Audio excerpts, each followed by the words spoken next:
Yo, what is going on, guys? This is Wormpal, the coach of the Stavanger Vikingvolts, and welcome back to UDN Season 1 Week 4. This week we are playing against the Hartford Herdiers, coached by Killer Tomato 9. So please go check out his YouTube channel. Link is, as always, in the description. And before we start talking about the team or the battle, I just want to apologize for this video being uploaded so late. I was gone for almost a week, and I didn't really have time to record it before now. But hopefully I will still get my battle uploaded on time. And also, you have probably noticed in the video title and the length of the video that I am no longer gonna do separate team builder videos because it just takes so much extra time to edit and upload and everything, and I don't know if anyone really watches them anyways. And if you are here just for the battle, you can just skip to that. Maybe I will put a timestamp in the description. Yeah, and one last thing, if you look our team at the top here, you can see we made a few changes to our roster. Last week I made a couple of transactions. I dropped Mimikyu and Lucario and picked up Magnezone and Mienshao. Mimikyu I dropped because I never brought it to a single battle, and I just don't think it's a very good Pokemon. I mean, it can set up, it does hit decently hard, but it's so slow and I just don't need it for my team. I already have a fairy type as well. And Lucario I did bring a few times, but I also have other monsters that can do the jobs that Lucario is doing.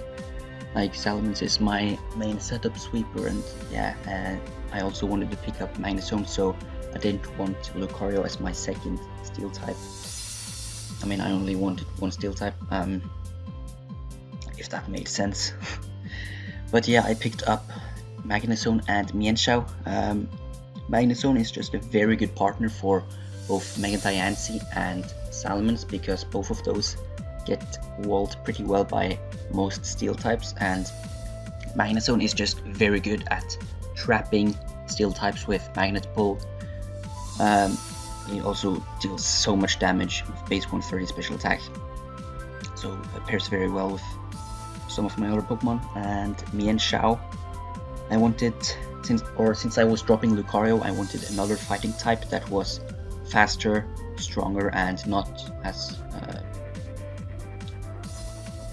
relying too much on setup as Lucario. So I thought Mienshao was the perfect Pokemon. Yeah, that's not enough talking. Let's start talking about this week's matchup instead.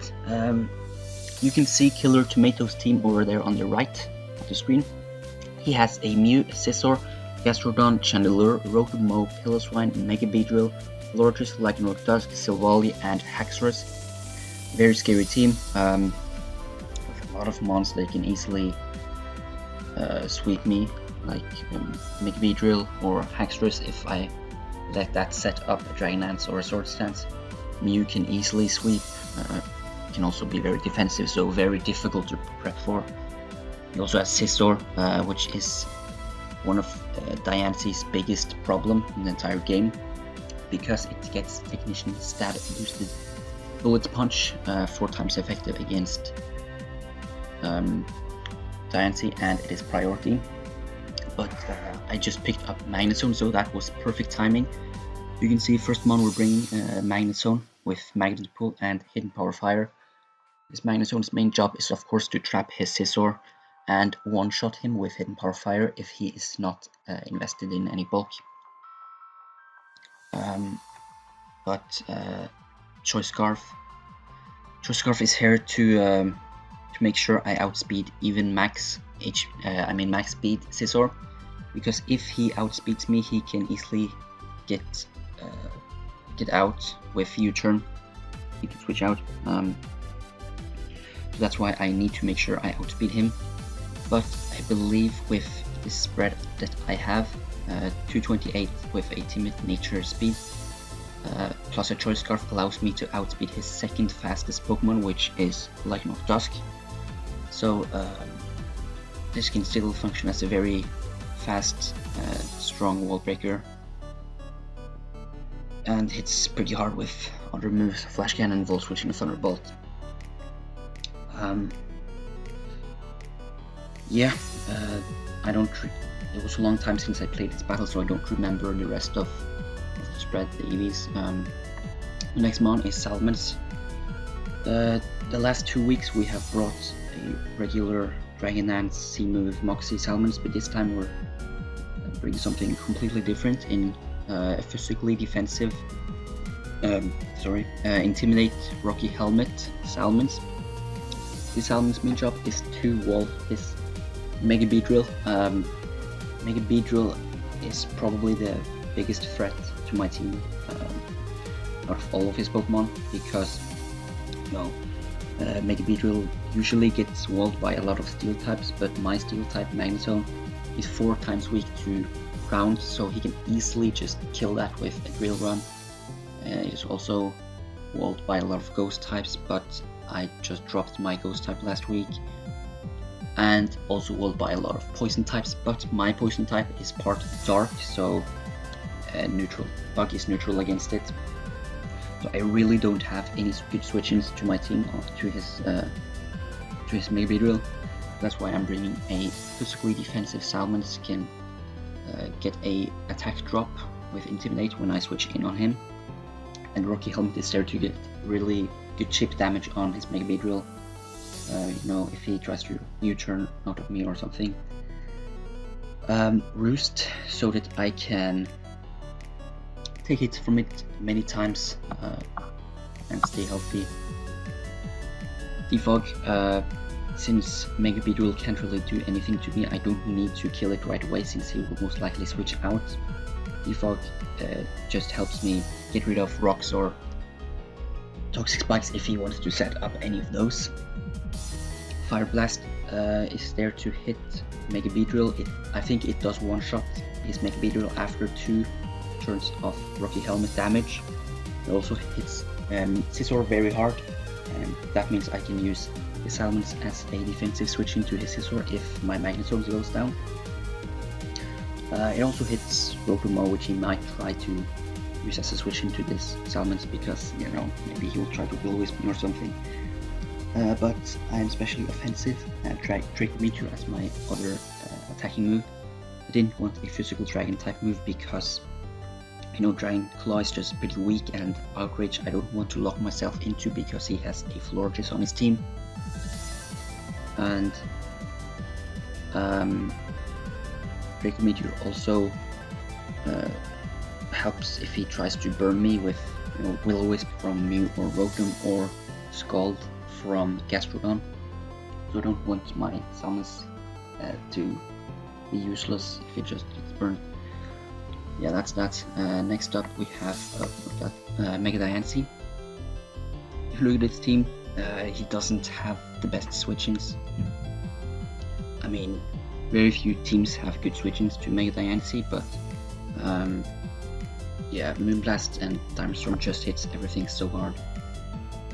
Diamond Storm is the move I'm gonna click most of the time because his only switch-ins to Rock are Gastrodon, which I have Hidden Power Grass for, and maybe a very defensive Mew. I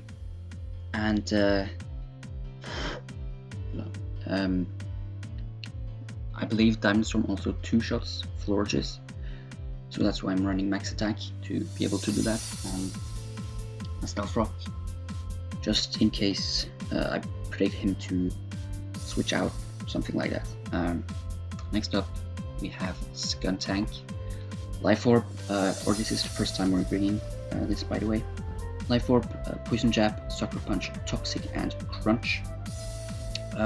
Mega Beedrill's defenses are very low, so it is pretty weak to priority. So Life Orb Sucker Punch from this Skuntank is going to do a lot of damage to his Mega Beedrill.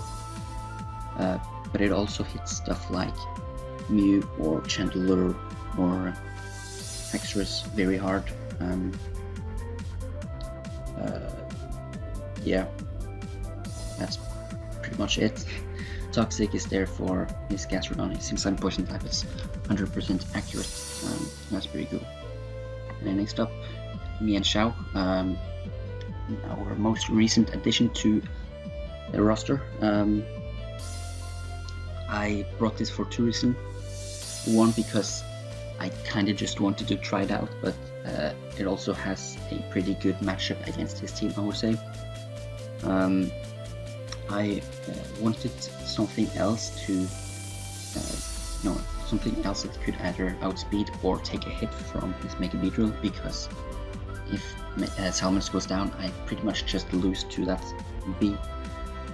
So I have this Mienshao with Focus Sash. I didn't want to make a choice Scarf because I felt like if he knew I was Scarfed,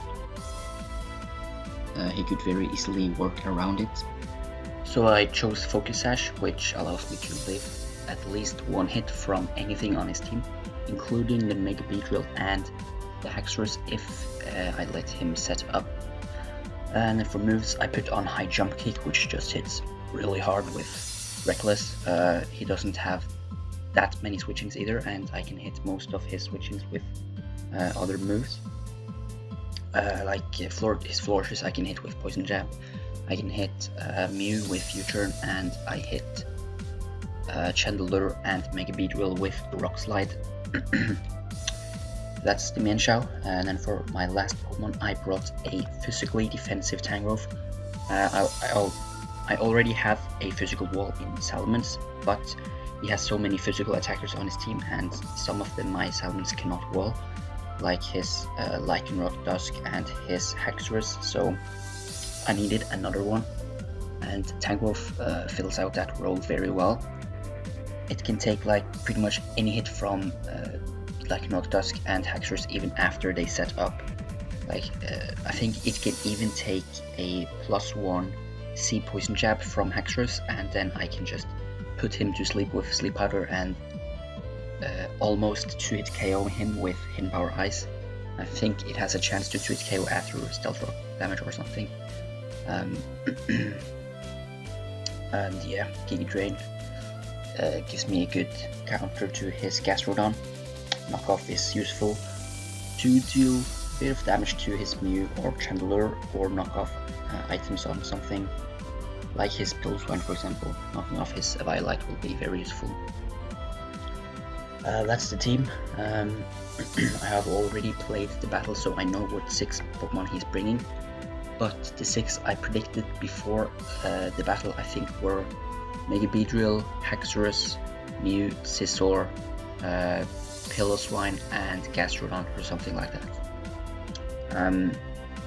But yeah, without further ado, let's jump to the battle.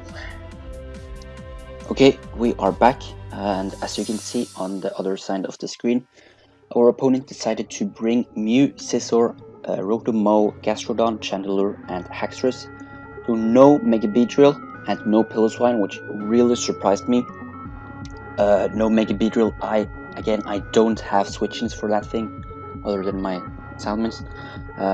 But I just can't understand why he didn't bring that. And he also didn't bring Piloswine, which I thought he would bring as a pretty good counter to my Salamence, you know, Ice Shard, and can also check Mega Diancie decently well.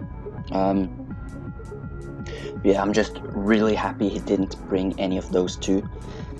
That does, him not bringing Mega Beedrill does make my Salamence a little less useful, but now that I don't have to keep him healthy to check the Beedrill, I can instead use him as a more offensive Pokemon or a decent check to his Chandelure. I can also switch into, we can still switch into Scizor, but yeah, just very happy to not see any of those. And since he did not bring Mega Beedrill, Mienshao outspeeds everything on his team, so I decided to lead with that because I hit everything pretty hard. His only switchings to High Jump Kick are Mew and Chandelure, but I can hit those with U-Turn and Rock Slide. So I thought Miansha would be a pretty good lead here. He leads with his scissor. He of course he doesn't want to get trapped by my magnet zone, so he of course has to predict me to switch into that. So he's very obviously going to click U-turn here. I do the same, but you know he's going to click U-turn, so there's no point in going magnet zone. But instead go Salmons, get a little bit of Rocky Helmet chip on this scissor, and he goes into his rotor mode. He probably thinks that he can wall me pretty well, but little does he know that we have a Fire Blast. But unfortunately we miss. That would have done like 60-70%, and he's able to get out of there with a Volt Switch. Here he goes, Gastrodon, and I knew that this was not gonna do very much, but I just wanted to go for a Dracometer to figure out if he was physically or special defensive. The Draco does 31%, and that is very specially defensive Gastrodon, maybe even max HP max per def. Here I just go for a Roost before switching out to keep myself pretty healthy, so I can switch in on stuff later in the game. Here I go into my Tangrowth, which is just a hard counter to his Gastrodon, and he even burns me here with the Scald, so that means he cannot Toxic me. There's just absolutely nothing he can do to my Tangrowth. I can switch this in on Gastrodon every single time. He goes Scissor here, and since I knew he was going to switch out, I had no reason not to click Knockoff, and I can easily get rid of this Scissor's Occaberry, which was probably there to not get one-shot by Magnezone. But now that he doesn't have the Occaberry anymore, I could go into Salmons. No, not Salmons, I mean Magnezone here, because, you know, I want to trap him, but I thought the U-turn was pretty obvious, so I stayed in and clicked Knockoff again, hoping that he would switch out and I could knock off something else's item. But he just stays in and roosts, which a little unfortunate for me. He makes me look like a fool by clicking Knockoff and just took 4% of damage. And I thought he would do the same again, just switch out with U-turn, but he again stays in and clicks Bullet Punch. And I really didn't understand this, and I didn't know if he was just gonna sack his Scissor or something. So this turn I switched into my Magnezone, but now he clicks U-turn, so that was just very well played by him, predicting me to go Magnezone on exactly that turn. But it wasn't too bad for me because, you know, he didn't really do much damage, and I'm not that far behind at this point. He goes into his Mew. I'm 4 times weak to ground, so it is very obvious that he's gonna go for a ground type move or a fire type move or something like that. So my best switching would probably be Tangrowth or Salamence. But for some reason I decide to Volt Switch, or that's not a bad play, but you know, now he knows that I'm Choice Scarf. But for some reason I decide to switch into my Skuntank, take the Earth Power, puts me down to 4% health. I really can't remember why I made this terrible play. I think it was something like I didn't want him to set up a nasty plot or something, and Tangrowth is just too passive to do anything to this Mew, and since I'm burned, Knockoff is only gonna do like 20% or something. So I switched into this to not let him set up. There, the mind game starts. He has to be afraid of both the Sucker Punch and the Pursuit. So he doesn't really know if he wants to switch out or stay in and kill me. If he thinks I will Sucker Punch, he will of course switch out. If he thinks I will Pursuit, he will stay in and attack me. So there's just a really big mind game, but I don't actually have Pursuit. So I was thinking if I would go for a Sucker Punch or a Crunch, predicting him to go for a status move to not get killed by Sucker Punch. But I decided that in case he switched out, I didn't want to kill myself to Life Orb Recoil by clicking Crunch. So I decided going for a Sucker Punch, and he does stay in. I get rid of the Mew. Switching the Skuntank in on the Mew was a terrible play, but trading it for the Mew is actually very good for me. Trading a tier 4 for a tier 1 so early in the game is very good. So I kind of pulled the game back a little after a pretty bad start. Here I go Mega Diancie, maybe wanting to set up a Stealth Rocks or something, but he goes into his Rotom Mow, his grass type, and I don't want to take a Leaf Storm, so I go into my Tangrowth, which takes that Leaf Storm very well. Here I actually don't remember what... I think I clicked knockoff here because I can't really switch out. He's just gonna Volt Switch anyway, and I don't have a ground type to stop that. So we go Scizor here. Again, the U-turn is very obvious, so there's no point of me going Magnet Zone because he's just gonna switch out. So I instead go into my Salamence, at least get a little bit of chip damage with the Rocky Helmet. Here I think he goes into his Gastrodon again. Or actually no, he goes Rotom Mow, which is a pretty strange play because I've already revealed the Fire Blast, which is going to do like 60-70% as I already said.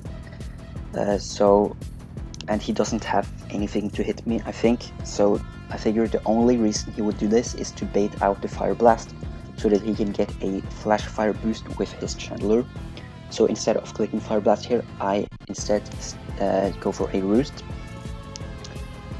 And he does switch into Chandelure, so that was pretty good play by me. And he does not know my last move, which could be like Earthquake or something, so... And he doesn't want to take that, so he switches out here again. Like Draco Meteor again, I believe, yes. Goes into Gastrodon, takes that very well. But again, I have my Tangrowth, which just switches into this every single time. But here, I think he makes a very good double switch into his Chandelure. So that was a great play by him, I did not expect that. I did not prep too much for the Chandelure, so I don't have a dedicated switch in. But my Mega Diancie can take it on decently well, and since I'm not Mega Evolved yet, I have a pretty good bulk, so I don't take too much from the Fire Blast there. But here, you know, I'm a Rock type, he's a Fire type, Diamond Storm's gonna kill, so I thought he would probably switch out here since this Chandelure does so well against my team. And I also thought that there was a good chance that he was Choice Scarfed, because that makes a lot of sense against my team, I think. And he doesn't want to go for a Fire Blast again. So I was very sure that he would just switch out here. So I Mega Evolved and clicked the Stealth Rock. But as you can see, he stays in and goes for the Energy Ball, which does kill us, so that was just another terrible play by me. I can't use Mega Diancie well. It's died pretty much every single week without getting any kills, and that really sucks. But at this point, I was so mad at myself because I'd gotten like every single prediction wrong. And I felt like I was so far behind, but I didn't give up. I went into my Mienshao here. Now that his Mew is gone, he doesn't have that many good ways to deal with this Mienshao. So I click Rock Slide here, knowing that I can live any hit since I still have the Focus Sash. He switches out into his Scizor. Now that Mega Diancie is dead, the Scizor doesn't really have that much use anymore, so I think he just sent in this to sack it. So I just stay in here and click High Jump Kick, pick up a kill. Goes Gastrodon here, which is very weird because, you know, I have already confirmed that this is a specially defensive Gastrodon, and it is in range for my High Jump Kick to kill. So I don't know why he sent out this. I thought the only reasons could be if he either had Protect for some reason and wanted me to take half the damage, or if he was baiting out the High Jump Kick so he could switch into his Chandelure. Then I would also lose half my health. So I U-turned here and switch out, but he just stays in and clicks Scald, I think. That was very weird. I do get a crit, which is pretty lucky for me, but I don't think it mattered in the end. So I go Tangrowth here. Of course, click Giga Drain because it's 4 times effective. You see, he switches into his Haxorus. thinking that he can set up on my Tangrowth. But here I reveal the sleep powder as he sets up a Dragon Lance. So at this point his Haxorus is pretty much useless because, you know, it's asleep, he can't really take any hits, and I can easily two-shot him with a Hidden Power Ice, or I mean 2 Hidden Power Ices. So that's Haxorus down, 4 monsters to 3. At this point it's looking very good for me. I somehow managed to pull myself back into the game. Here I think he goes Chandler again. Yes, he does. He of course outspeeds me. I can still use Tangrowth as a pretty good switch into his Gastrodon and his Rotom, so I didn't want to sack it yet. But the Salamence doesn't have any use for me anymore, so I just switch into that and sacrifice it to his Shadow Ball. But I do get off a Draco Meteor before going down, so that's pretty good. Get some solid damage on his Rotom, takes him down to 47%, which is very useful actually, because that puts it in range for a jump kick from my Mienshao. Here this time he does switch out into Chandler, so I take 50% damage in recoil, or actually 49% since I am running a odd amount of health. That means I can take another high jump kick recoil, which is very nice. But I have Rock Slide, that does kill from this range, so I click that. He switches into his Rotom, I get another crit, which didn't really matter because I could have just killed him next turn. Here he goes, Gastrodon. This is in range for high jump kick, so I click that. Even if he switches out into his Chandler, I will live at 1%. So I just click high jump kick, kill his Gastrodon. He switches out into his Chandler, and I pick up the last kill with a Rock Slide. So GG to Killer Tomato. We get a 3-0 victory over the Hartford Herdiers. I was really happy about this win. I really didn't think I would win after the really bad start I had. I just got completely outplayed the first 20 turns. Killer Tomato made so many good predictions, played very well, but in the end he just wasn't well enough prepared for my Mienshao, because Mienshao is just a beast, picking up 4 kills in its first game. That is just insane. So yeah, 3-0 victory. That puts us at 3 wins and 1 loss with a +6 differential. Last week we were tied for first place in our division, but the person we shared the first place with lost this week, so that means we are now at first place in our division, and hopefully we can stay there for the rest of the league and secure that playoff spot. So that is of course the goal. Yeah, it was a good game. Hope you enjoyed the video. Next week we are playing against Aaron 12 and the coach of the Rome Empoleons. So I hope you are looking forward to that. Again, go check out Killer Tomato's YouTube channel. You can find the link to that in the description. But until next time, goodbye.